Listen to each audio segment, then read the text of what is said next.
அன்பான மக்களே, உயிர், உடல், ஆவி அத்தனையும் கிறிஸ்துவுக்கு ஒப்பு கொடுத்து உங்களுக்கு இந்த அற்புதமான வசனங்களை நான் சொல்ல விரும்புகிறேன். இப்போ வரைக்கும் ஒரு கொஞ்சம் விழிப்புணர்வு உருவாகி இருக்கும். நீங்கள் பரிசுத்த வேதாகமத்தை கையில் எடுத்து உலகத்துக்கு வரப்போகிற ஜாதகம் என்ன, உலக ஜாதகத்தை பற்றி நீங்கள் அறிவீர்கள். பிள்ளைகளை காப்பதற்காக, இரட்சிப்பதற்காக உங்கள் ஓங்கின கரங்களோடும் வல்லமை நிறைந்த இருதயத்தோடும் புறப்படுவீர்கள் என்று நான் விசுவாசிக்கிறேன். மனிதர்கள் மனிதர்களாக மாற வேண்டும். மனிதர்கள் தள்ளப்பட்ட தூதர்களால் பிடிக்கப்பட்டு மனநிலையும் வன்மங்களும் இறுகப்பட்ட இருதயம் உள்ளவர்களாக இருக்கிறார்கள். அவர்களுக்கே தெரியாது. கொஞ்சம் கொஞ்சமாக அவர்களை விடுதலைக்குள்ள நாங்கள் நடத்துவோம் என்று நான் விசுவாசிக்கிறேன். வாசிப்போமா?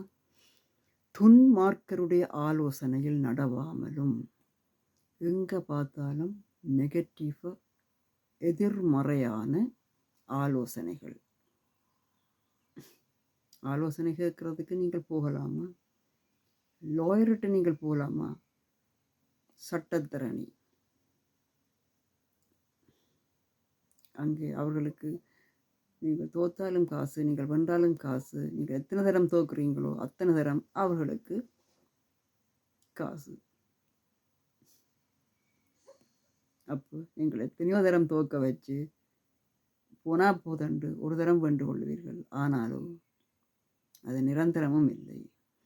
தேவ ஆவியானவரோ எங்களோடு இருந்து நிரந்தரமாக எங்களை கொண்டே எங்களுடைய காரியங்களை உறுதியாக செய்யவும் அதை குழப்ப வருகிற குழப்பத்தின் ஆவி உள்ள மனிதர்கள், அவர்களை இனங்கண்டு ஏதோ ஒரு விதத்தில் அவர்களை நாங்கள் பக்குவப்படுத்தி அவர்களும் மனம் திரும்ப மாட்டார்கள், மாற மாட்டார்கள். அவர்கள் சூழ்ச்சி உள்ளவர்களும் வஞ்சக தந்திரங்கள் உள்ளவர்களுமாக இருப்பார்கள். அவர்களிடத்திலிருந்து புத்திசாலித்தனமாக ஆத்துமாக்களை காத்துக்கொள்ள நாங்கள் முயற்சி செய்யலாம். இப்படியே உலகம் போய்கொண்டிருக்கும், இப்படியே இந்த உலகத்தை நாங்கள் உருட்டிக்கொண்டே இருப்போம் என்று தயவு செய்து முயற்சிக்க வேண்டாம். உங்களை கிறிஸ்துவுக்குள் நிறுத்த கற்றுக்கொள்ளுங்கள். ஒருத்தர் ஒரு இடத்தில் சொல்லியிருந்தார், இந்த வெள்ளைக்கார சாமி எல்லா பொம்பளைகளுக்கும் வெள்ளை உடுப்பு போட்டு இந்த தமிழ் இனத்தையே அழிக்கிறதுக்கு அவர்கள் கல்யாணம் இல்லை, அவர்களுக்கு பிள்ளைப்பெரு இல்லாமல் வைத்திருக்கிறார்கள். அவர் எதற்காக அழுகிறார்? அவர் தமிழ் இனத்தை வளர்க்க வேணும் என்று அழுகிறார். அவரே பார்க்கிறார் தானே, பழைய தமிழ் கோட்டைகள் எல்லாம் கடலுக்குள் மாண்டு விட்டது. தமிழர் கோட்டைகள் எல்லாம் மாண்டு போயிற்று. அதே போல தான் இன்னும் மாளப்போகுது. அடுத்த தவணையாக இப்படியாக மாண்டு கொண்டு போகுது. இப்போ அது முக்கியமல்ல, உலகத்திற்கு இப்போ ராட்சத அரசாங்கம் வரப்போகுது. பிள்ளைகளை ராட்சத அரசாங்கத்துக்கு பலி கொடுக்க போகிறீர்களா? இல்லை, பிள்ளைகளுக்கு, பெண் பிள்ளைகளுக்கு, தேவ சகோதரர்களாக பழகிற ஆண் பிள்ளைகளுக்கும் தேவ சகோதரர்களாக பழகிற அன்பை காட்டி கொடுத்து இந்த வரப்போகிற ஆபத்திலிருந்து இந்த பிள்ளைகளை காப்பாற்ற போகிறீர்களா? ஒரு பிள்ளை பிறக்கும், பாவத்தோடு பிறக்கும், கர்மாவோடு பிறக்கும். அந்த தலைவலியோடையே அந்த பிள்ளை உலகம் முழுக்க சுற்றி தன்னால் முடிந்தவரை இழைத்து இறுதியில் அந்த பிள்ளை மரித்து போகும். அப்படித்தான் ஒவ்வொருத்தரும் எங்களுடைய மூதாதையர்கள் ஒவ்வொருத்தரும் மரித்தார்கள். நாங்கள் அவர்கள் பிள்ளைகளை பெற்றார்கள். பாலியலில் ஈடுபட்டதினால் அவர்களுக்கு நாங்கள் கற்பம் தரித்தோம். பிள்ளைகளாக நாங்கள் பிறந்தும் இன்றைக்கு இந்த பூமியில் விழிப்புணர்வை கொண்டிருக்கிற ஆத்துமாக்கள் மிக மிக குறைவு. ஏனென்றால் அவர்கள் உலகத்தின் பூஜைகளில், உலகத்தின் பிடிகளில் சிக்கி உலகத்தார் போல தாங்களும் அதே போல கொப்பி அடிச்சுட்டே சந்ததி சந்ததியாக ஒரே கொப்பிங். அப்படியானால் எப்படி விடுதலை உண்டாகும்? ஒரு மனிதன் விழித்தலாவிட்டால் விடுதலை உண்டாகப் போவதில்லை. தனியொரு மனிதன் விழித்தெழும்பி மற்றவர்களுக்கும் விழிப்புணர்வை காட்டிக் கொடுக்காமல் விட்டால் வரப்போகிற சந்ததி சாத்தானிய அரசாங்கத்திற்குள் மாட்டப்போகுது. யூதர்கள் தேவ மக்கள் சந்ததியை பெருக்கினதினால் அந்த ஆப்ரஹாம் என்றவர் தனக்கு சந்ததி வேணும், பிள்ளைப்பேறு வேணும் என்றே அந்த மனுஷன் ஆளும். வேணுமென்று கேட்குறவனுக்கு அது கிடைக்கும் தானே. அப்படியா ஒரு இன சேர்க்கையில் சேர்ந்தால் ஒரு பிள்ளை பிறக்கும். அதே போல் அவன் மனைவிக்கும் ஆண்டவர் அவன் அழுக தாங்க இல்லாமலுக்கு ஈசாக்க கொடுத்தார். அந்த ஈசாக்கின் வழிவம்சத்தார் ஒரு மிருதுவான மனிதர்களும் அவர் தன்னுடைய மனைவியினுடைய வேலைப்பெண்ணோடு வேலைகார பெண்ணோடு சேர்ந்து அவள் சொன்னபடி சேர்ந்து பெற்றுக்கொண்ட புள்ள வன்மம் நிறைந்தவனும் தேவனற்ற செயல் கொண்டவனுமாக மாறிக்கொண்டான். இது தேவதான? அந்த சந்ததி இப்பவும் பூமியிலே முரட்டு மனிதர்களாக முரட்டாட்டம் கொண்டவர்களாகவே இருக்கிறார்கள். உங்களுக்கு நன்றாக தெரியும், இந்த தமிழ் ஜனங்கள் இன்னும் ஏழை ஜனங்கள் இருக்கிறவர்களை வேலைக்கு கூப்பிட்டு அந்த ஜனங்கள், நான் சொன்ன இந்த ஜனங்கள் வேலைக்கு கூப்பிட்டு அவர்களை வன்முறைக்கு உருவாக்கி அவர்களுடைய பாஸ்போர்ட் எல்லாவற்றையும் பறித்து அவர்கள் ஒரு நாளைக்கு 5 தரம் கடவுளை கும்பிடுகிறவர்கள். அப்படி செய்த மக்கள் அவர்கள் கடவுளுடையவர்களா? அவர்கள் தங்கள் மத சார்பான கடவுள் வழிபாட்டில் ஒரு நாள் தவற மாட்டார்கள். அவர்கள் 40 நாள் உபவாசம் போட்டால் ஒரு சொட்டு தண்ணி அவர்களுடைய வாயில் படாது. இது தேவதான? அவர்கள் தேவ மனிதரா? இந்த ஈழ ஜாதி மக்களை கொண்டு போய் சித்திரவதை செய்து அவர்களுக்கு அடித்து வேலை வாங்கி ஒரு சிறுநேர சாப்பாடு கொடுத்து அவர்களோட பாஸ்போர்ட் அவர்களுக்கு விலாசமே தெரியாமல் கண்ணை கட்டி கூட்டி கொண்டு போய் வீட்டு வேலைக்கு அவர்களை வைத்திருக்கிற ஜனங்கள் இந்த ஜனங்கள். இது தேவதான? இப்படித்தான் இந்த உலகத்தில் பிறக்கிற மனிதர் ஒருவன் நல்லவனாக இருந்தாலும் பாட அனுபவிக்கத்தான் போகிறான், கெட்டவனாக இருந்தாலும் பாட அனுபவிக்க போகிறான். அது ஏனென்றால் அவன் பிறந்திருக்கிறான்.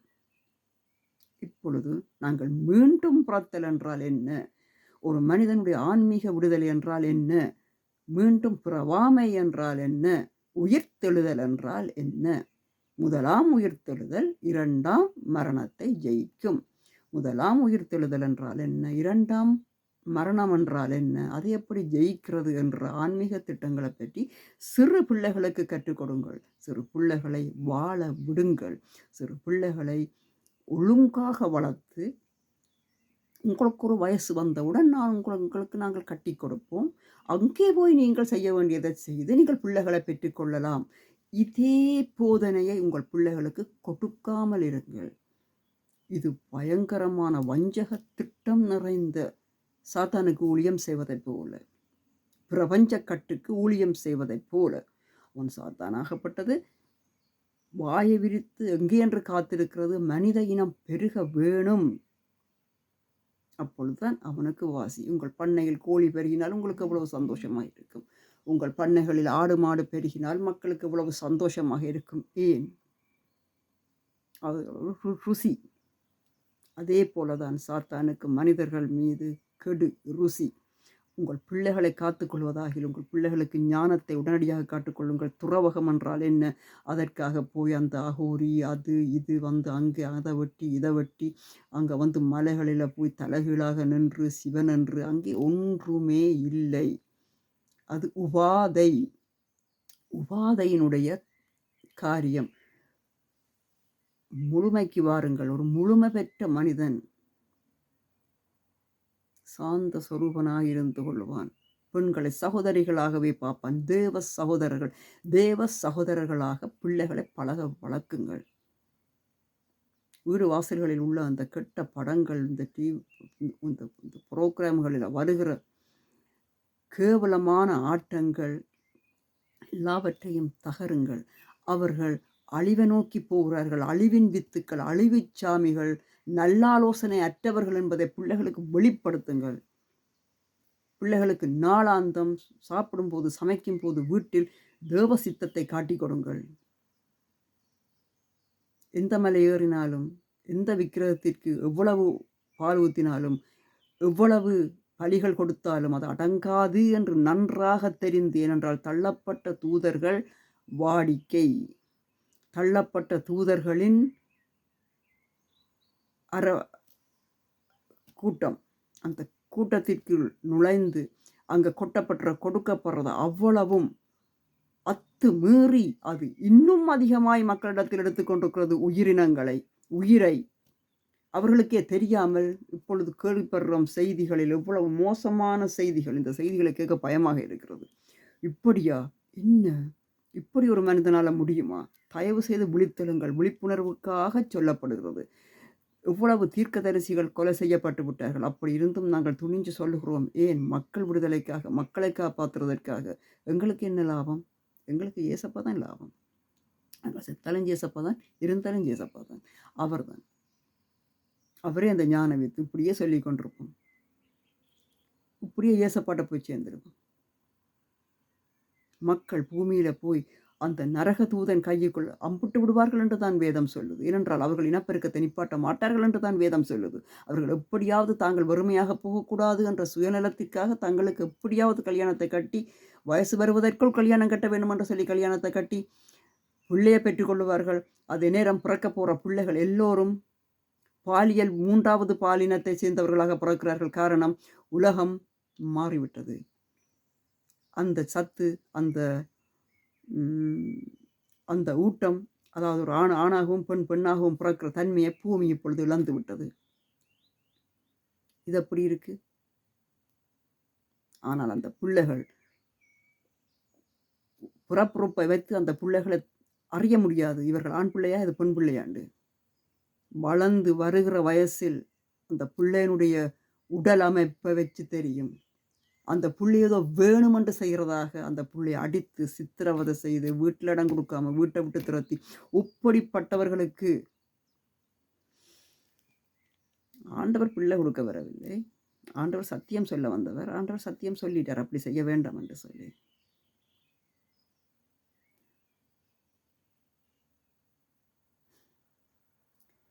கண் கட்டு போச்சு. கண் தான பேங்குக்கு போய் சொல்லுகிறீர்கள், எனக்கு வாக்கு கண் ஒன்றும் இல்லாமல் ஒரு சோடி கண் சீக்கிரம் தாருங்க. அப்படி கேட்க முடியுமா? உண்டர கண், வாக்கு கண் எல்லாம் இல்லாமல் ஒரு ஜோடி கண் கொடு. கண் கிடைக்கலாம், கிடைக்காமலும் போகலாம். ஒரு வருஷத்திலும் கிடைக்கலாம், 3 நாளிலும் கிடைக்கலாம், இல்லை வாழ்க்கை பூரா காத்திருந்தும் கிடைக்காமலும் போகலாம். எல்லாம் மனிதன் கேட்கறது போல நடக்க வேணும். பெரியொரு இதை கொண்டாட வேண்டும், கட்டி எழுப்ப வேண்டும், தமிழினத்தை கட்டி எழுப்ப வேண்டும், தமிழ் தேசத்தை கட்டி எழுப்ப வேண்டும், தமிழ்நாட்டை கட்டி எழுப்ப வேணும். தமிழ்நாடு எங்கே இருக்குது? இலங்கை எங்கே இருக்குது? தமிழ்நாடு எங்கே இருக்குது? தமிழ் பேசும் மக்கள் எங்கே வாழுகிறார்கள்? உலகத்தில் தான் தமிழ்நாடு இருக்குது. உலகமே அழிய போகுது. உலகம் எப்படி அழிய போகுது? அப்படியே உலகம் காணாமல் போகிறதல்ல, அது அழியாது. நரகத்தின் புழுக்கள் அழிவதில்லை என்றுதான் வேதம் சொல்லுகிறது. அதாவது இந்த சாத்தானிய கூட்டம் பூமியில் பெருக்கெடுக்க போகிறது. இதற்கு முதல் விழித்தெழுவோம். இயேசு கிறிஸ்து திரு இரத்தத்தால் முத்திரை போடப்பட்ட பிள்ளைகளாக ஒன்று சேர வேணும். அங்கே மதத்தின் பிளவுகளில் அம்பிட்டவர்கள் சாத்தானுக்கு மிகுந்த சந்தோஷத்தை கொடுக்கிறார்கள். மதம் பிளவுபட்டது. மதத்தினால் ஒன்றுமே இல்லை. மதத்தில் கடவுள் இல்லை. அங்கே சாத்தான் ஆளுகை செய்து கொண்டிருக்கிறான். அதனால் மக்கள் பிறக்க போகிற பிள்ளைகள் இன்னும் பாதிக்கப்பட போகிறார்கள். மக்களை குறித்த வேதனை, மக்களுக்காக, பிள்ளைகளுக்காக. பிள்ளைகளுக்கு இதை பற்றி யார் சொல்ல போகிறார்கள்? பள்ளிக்கூடத்துக்கு போன்று அனுப்புவார்கள். அங்கே குரங்கிலிருந்து மனிதன் பிறந்தான் என்று சொல்லிக் கொடுப்பார்கள். கேட்டு போட்டு வாத்தியத்தை அடியும் வாங்கி போட்டு பள்ளி படிப்பு புள்ளி குதவாது. அவர்களுக்கு அது எந்த விதமான பிரயோசனத்தையும் கொடுக்காது. ஒரு வேலையை பழகலாம், ஒரு வேலை செய்யலாம், அந்த வேலையில் வயசு போகும், அந்த வேலையில் மாண்டு போக வேணும். இதுதான் மனிதனுடைய, பூமியில் பிறந்த மனிதனுடைய வாழ்க்கை. இது மட்டுமல்ல, வரப்போகிறது சாத்தானிய அரசாங்கம். மக்கள் கொத்து கொத்தாக அடிமையாக போக போகிறார்கள்.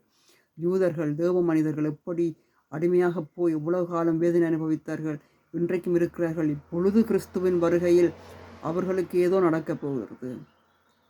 ஏதோ நடக்கப் போகிறது. பூமிக்கு பெரிய காரியம் நடக்கப் போகிறது. அது பயங்கரமாக இருக்க போகிறது. தேவ மனிதர்கள் தேவனுக்குள் கண்ணை மூட வேண்டும். இதோ கேளுங்கள், துன்மார்க்கருடைய ஆலோசனையில் நடவாமலும், பாவிகளுடைய வழியில் நில்லாமலும், பரியாசக்காரர் உட்காரும் இடத்தில் உட்காராமலும் முடியுமா? நீங்கள் செய்வீங்களா? கர்த்தருடைய வேதத்தில் பிரியமாயிருந்து இரவும் பகலும் அவருடைய வேதத்தில் தியானிக்கிற மனுஷன் பாக்கியவான். இதுக்குள்ள எங்க கல்யாணம், பிள்ளை பேருக்கு இடம் இருக்கு? அது எப்படி செய்வது? இது எப்படி செய்வது? 2ம் பொருந்தாதே. 2ம் வேற வேற வண்டிலாச்சே. அது வேற வாகனம், இது வேற வாகனம்.